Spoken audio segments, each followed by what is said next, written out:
اجازت سے ان کو 2-4 منٹ کے لیے یہ بخاری صاحب کے حوالے سے اور اس کتاب کے حوالے سے کچھ کہنا چاہتا ہوں۔ بسم اللہ الرحمن الرحیم۔ سبھی احباب کو نوکر حسین کا آداب، اور بخاری صاحب اور پیرزادہ صاحب کو میرا سلام پہنچے۔ سید بنیاد حسین بخاری صاحب کی کتاب کہانیاں پرانیاں کے سرورق کو دیکھ کر یہ محسوس ہوتا ہے کہ جہاں لفظ کہانیاں وجود کو سامنے لاتا ہے، وہاں لفظ پرانیاں عدم کی طرف لے جاتا ہے۔ اس کو سامنے رکھ کر میں ادب کا عدم سے وجود کا سفر بیان کر کے کہانیاں پرانیاں پر آؤں گا۔ خالق نے اپنی قدرت و ارادہ سے ایک خاص نور تخلیق کیا اور اسے اپنی اولین تخلیق قرار دیتے ہوئے کائنات کا مصدر و رحم متعین کیا۔ ارشاد ہوا، نور اول ہی وہ رحم ہے جس میں تمام مخلوقات و کائنات کی نمو ہوئی۔ یوں پوری کائنات کا تخلیقی منبع یہی رحم ٹھہرا، کیونکہ فرمایا گیا ہے کہ وہ کائنات کی ہر مخلوق سے پہلے عبادت کرنے والی ہستی ہے۔ اس کے ساتھ ہی یہ بھی فرما دیا کہ وہ کائنات کی ہر چیز سے پہلا مسلم ہے۔ اپنی اس اولین تخلیق کو کائنات پر شاہد بھی قرار دیا۔ پھر خالق اور مخلوق کے درمیان رابطے کے لیے حروف تخلیق کیے، یہیں سے ادب مارز وجود میں آیا۔ ادب اور تخلیق کا الوہی اظہار کن فیکون کی صورت میں کائنات کا مطلع اول بنا۔ کن نے امر اور خلق کو وجود بخشا، تخلیق نے اپنے تدریجی مراحل طے کیے، تو ادب علم الاسماء کی قندیل بن کر کہکشاؤں، فضاؤں، خلاؤں اور کروں میں کائنات کی بے کراں وسعتوں کو اپنے اندر سموتا چلا گیا۔ جوہر کائنات یعنی تراب کو کشید کر کے تخلیق آدم کا تخلیقی مواد بنوایا۔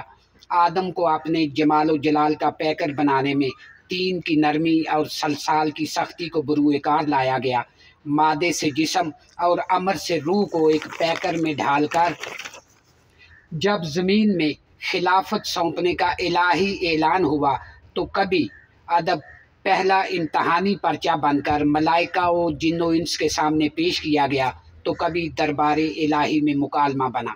اظہار بیان کا ذریعہ بننے کے لیے آدم کے ساتھ زمین پر اترا۔ جب جناب آدم کی فی الارض عملی خلافت قائم ہو گئی، تو کرہ ارض کی وحشتوں سے گھبرا کر آدم کے پاس دم لینے پہنچا۔ جناب نوح سے نوحہ گری سیکھی اور جناب ادریس سے درس و تدریس۔ عہدہ امامت سے لذت آشنا ہونے خلیل اللہ کے پاس گیا اور جناب اسماعیل سے مل کر قربانی کے جذبوں سے سرشار ہوا۔ جناب یعقوب کے ساتھ مبتلا فراق رہا اور تلاش حسن میں مشتاق یوسف کا بن کر مصر کے بازاروں، قصروں اور زندانوں میں مارا مارا پھرتا رہا۔ کلام و تکلم کی تجلی دیکھنے کلیم کے ساتھ طور پر پہنچا اور شب ہجراں کی تیرگی جاننے جناب یونس کے ساتھ شکم ماہی میں رہا۔ ذکر و اذکار بننے کے لیے جناب زکریا کے پاس رکا اور عفت و طہارت کے درس لینے جناب مریم کے پاس ٹھہرا۔ تلاش حیات میں جناب یحییٰ کے پاس گیا، تو ان کو آرے سے چرتا دیکھ کر کسی مسیحا کو کھوجنے جناب عیسیٰ کے پاس پہنچا۔ اصحاب کاف کے ساتھ غاروں میں پناہ لیتا رہا۔ فلاسفہ یونان سے فلسفی ہوا۔ رومن و فارس ایمپائرز اور ہند و چین میں ان کی عظمت و مظالم کی داستانیں اپنے پہلو میں سموتا رہا۔ سن و سال سے آشنا ہو چکا تھا کہ 571 عیسوی میں کائنات کی کل رحمت اسے کوہ ابو قبیس کی وادی میں ام القریٰ نامی بستی میں نظر آئی، جس رحم میں نمو پائی تھی۔ اسی سراپا رحم ہستی صلوات اللہ کو دیکھا۔ کروڑوں سال کی جدائی تھی، قدموں سے لپٹ کر زار و قطار رویا۔ کبھی قرآن بن کر دلوں میں اترتا رہا اور کبھی نہج البلاغہ بن کر کوفہ کے ممبروں سے بلند ہو کر تحت کلام الخالق و فوق کلام المخلوق کا اعزاز پایا۔ پیغام حریت دینے کے لیے کربلا کے رن میں اترا اور سر شہادت کو نہاں کرنے کے لیے نو کے سنا سے قرآن سناتا رہا۔ سکوت بغداد میں ہلاکو کے ہاتھوں دریا برد ہوا اور دجلہ کے خونین پانی میں ڈوب کر نکلا۔ اندلس کے مرغزاروں تک گیا اور سکوت